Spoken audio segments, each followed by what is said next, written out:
Hello, it's Beth Shaw from StencilGirl Products, coming to you today from my dining room because my studio is still under construction due to a burst pipe.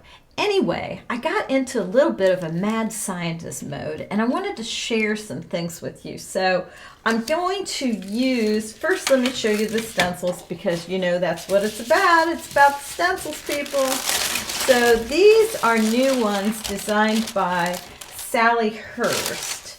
And here is one that I love, love, love. She and I must share a brain because these are so similar and to things that were in my head that maybe didn't come out yet, and also to some sketches I've made. Here's another one, a 6x6. And then the third one I want to show you is this one this one is super cool. I love this one. It offers so many opportunities, I guess is why I love it. First of all, it's kind of like the inside makings of some sort of a structure or a house. Now, as we do with so many of our stencils, there are little holding parts here. So what you would do is get some scissors, some sharp scissors, and see that little tab right there? You just cut that tab, and then you cut down here. Wherever there's a tab, you cut it. And I'm going to show you why, because this adds so much versatility to the stencil, because you get a stencil, you get a mask, you get a structure. I'm dropping stuff everywhere. I don't know if you hear it in the background. Yeah, welcome to my world, people. But it's so nice to have all these little component parts, and I use them all the time, particularly on my larger abstract paintings. I love these parts like this where you can just get like a little roof line or something. You can slap that on your painting and easily get a little roof line. But what you want to do is keep these together because there's ways to use them together which are pretty cool. So I am going to use this one, but let me show you a few of the things I've done here. I got to playing with watercolors last night. It was football playoffs, so I got out some watercolors and I just was playing on vintage papers and using the stencils for rubbings and this and that, and then I was adding watercolor over top of it. And then the watercolor was so wet, like in this case, that I just put a piece of paper from my printer on top of it, and I got another little start here. So I was playing, and that is what led me to this, which I'm going to show you how to do, because I feel like this is a new thing for me, and it's something I want to do more of because I really like it. So I'm going to set this aside. I'll start a fresh one, show you what I'm talking about, and then I will show you some of the upsides and downsides to working this way, okay? All right, so this is a piece of mineral paper. You've seen me use it in the past. I want to show you the front of it, how it comes. This is 9x12 mineral paper, and I just cut it in half, so I'm using a half of a piece. It is made from rocks. This is the weirdest paper in the world.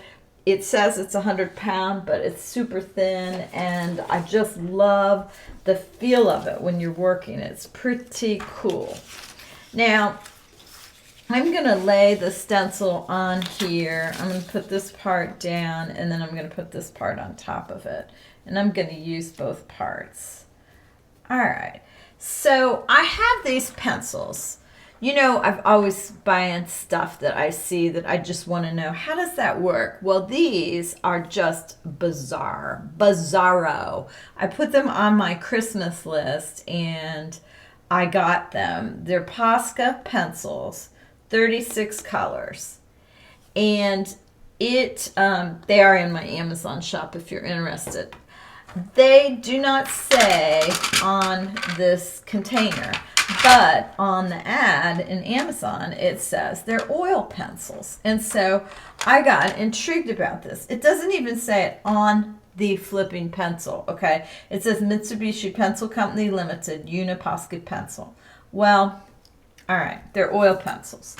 So I thought this would be so great to use these pencils if they can, you know, help resist a watercolor. And that was my thinking as to why I wanted them. Now, they do resist watercolor, and they are just interesting. They're super creamy. And I like that you can sharpen them because I do like a point a lot of times when I'm working this way.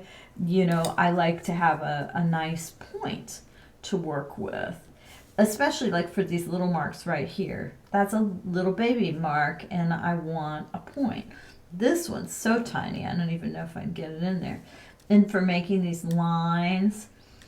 And the creaminess of this is just divine, especially on the mineral paper. Oh my gosh, it's so cool. So I'm going to stop at this line here because you don't want to sit here and watch me outline all these all day long.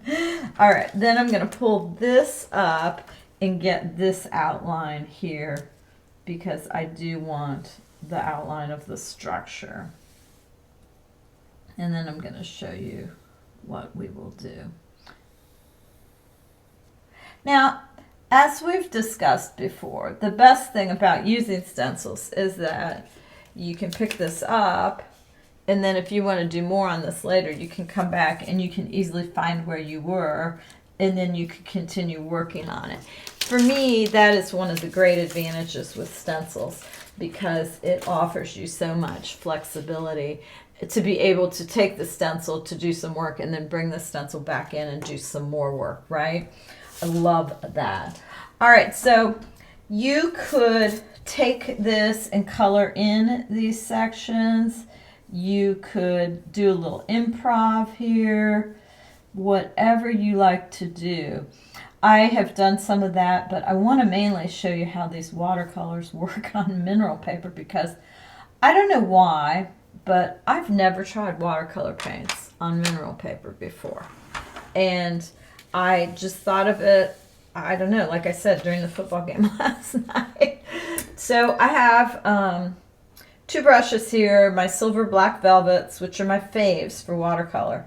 This is the number 10, which is a gorgeous brush. I typically consider the number 8 my go-to brush, but this number 10, ooh, wow, I think I'm getting kind of smitten with it. And the number 4 is for smaller parts. So let's start with the larger part. I sound like a name dropper today, dropping all these names, but this is the Jean Haynes palette. These are the Daniel Smith colors. And I happened to already own all the Daniel Smith colors that are part of her palette. So I just made my own half pans and made these up. But her colors are pretty cool. And they're really nice for what we're going to do right here. So this one is called Undersea. And it's this gorgeous green. And I'm going to just paint along the roof line and down the side here. I don't know if you can see how smooth the watercolor is. Smooth, that doesn't even make sense with watercolor, but how it moves along on this paper. But I think I'll put some more water down here. And okay, now here, I just went outside the line. I'm going to suck that up with a clean brush. All right, and then I'll just pull that away. Okay, so I've got some water just hanging out here. Let's get another color. Let's get this indigo and just drop a little bit in there and then move it around. And I love the way the mineral paper receives the watercolor. you know, especially when it's wet like this, it gets all kind of a marbly looking. Oh my gosh, it's pretty cool, right? Pretty cool. I love it. So that's one thing that really excites me. So then I want to go back and I want to get some of these oranges and make these windows like they're kind of glowing. And I also am going to allow those other colors to seep in and out, because that is one of the things I like about, I paint super wet, but with watercolor, probably because I don't really know what I'm doing, and I'm just always sort of pushing the envelope with everything. But I like the juiciness. I like when the colors bleed together like this, and that's very thrilling for me. So that is why I will often work that way. And I like how I get these unexpected results when these colors blend up together kind of on the fly. This color I'm working with right now is called Moon Glow. Again, it's Daniel Smith. Gorgeous color. It's one of those colors you can't really say what it is. Is it purple? Is it brown? What is it? I just added, this is nickel azo. Watch this. Look at that. Isn't that cool? So, you know, part of the fun of using this mineral paper is simply for your own entertainment purposes. Watching water move around on the page. It is pretty delightful. Really delightful. So I just have had fun, and I've really particularly had fun with, let's put a little bit of this fluorescent orange in here and see what happens. I've particularly had fun on the mineral paper. I've just got to say, it is so unusual, and it's unusual and it's unexpected. Now, if you've used mineral paper before, you're probably going, I don't know, you know.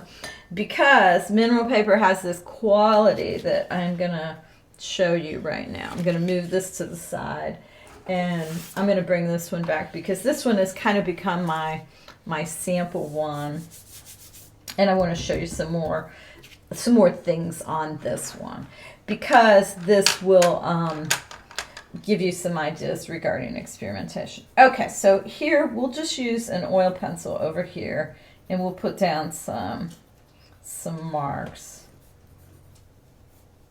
Okay, this isn't really a house, whatever. We're just gonna put down some structural marks, and then I'm gonna pick a different color. I'm gonna pick the magenta, the quinacridone magenta, and you can get a better idea of how these oil pencils resist the watercolor when you just swipe over it like that. And I do love that. That's pretty cool, right? I know that I'm going to use this in my work and in my journal pages particularly, because I do like to go in and color things in, but then also use some watercolor paint on top. So yeah, like that a lot. All right, now here's the downside with mineral paper specifically, is you can keep moving it. See how this is reactivating down here? I could just erase this away, basically, because that's the mineral paper. It has this quality. I'm going to just take a paper towel to illustrate how much it erases away. It's kind of like, I don't know if you've ever used clayboard, but I love clayboard too. I like these weird forgiving surfaces like this, because you can go back in and you can do things that are very unexpected. Like this is unexpected, and the oil pencil stays because it has a quality that bonds with the paper better. The watercolor, no. Now, why is this staying, you might ask? Well, I'll tell you, because I put soft gel gloss on top of it, and I just took my finger. Well, you'd think I'd be able to open it, but all right, there we go. I took my finger, I don't have any dry to show you what I did, but I'm going to just show you over here on this line. I just took some of the soft gel gloss and I just gently swiped over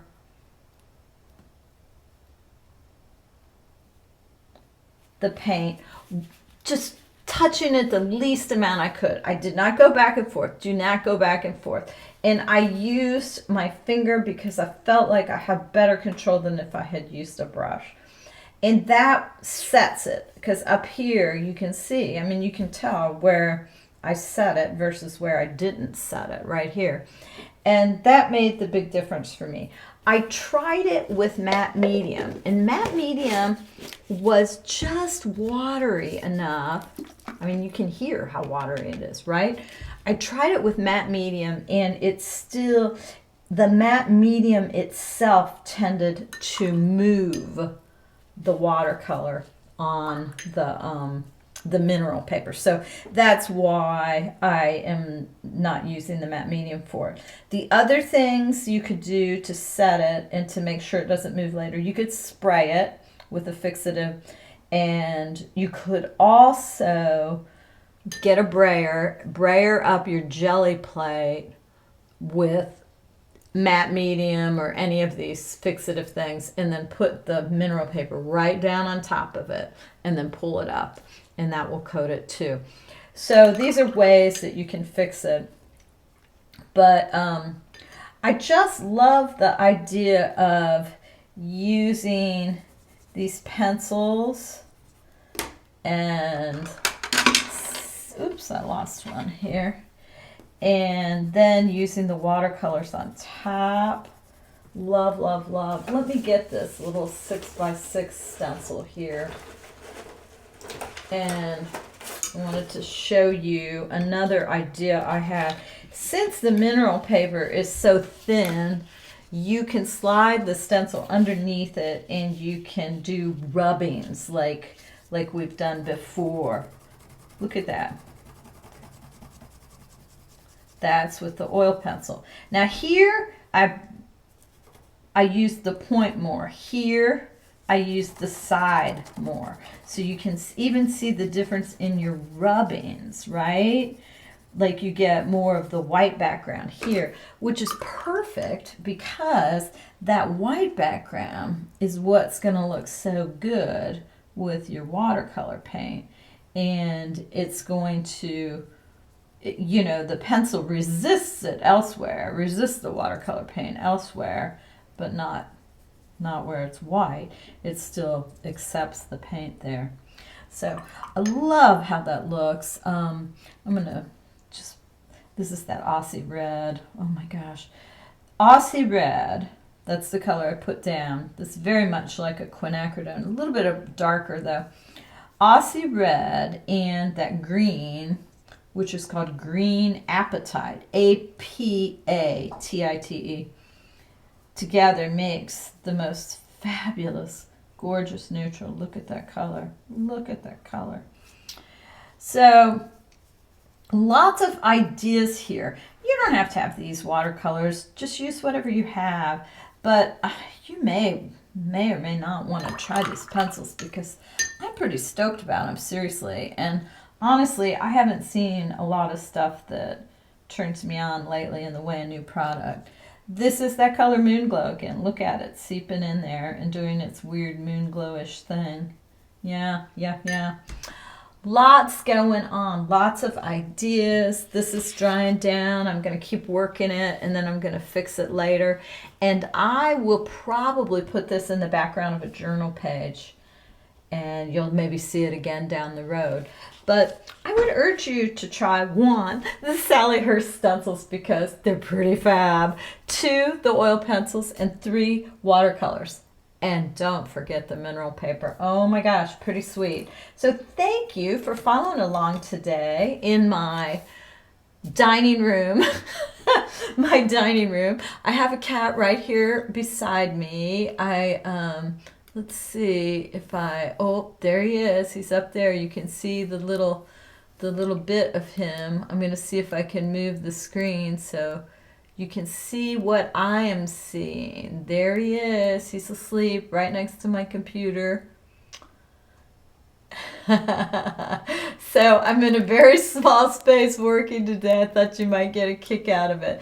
Thank you so much for watching, and I will see you next time. Everybody take care.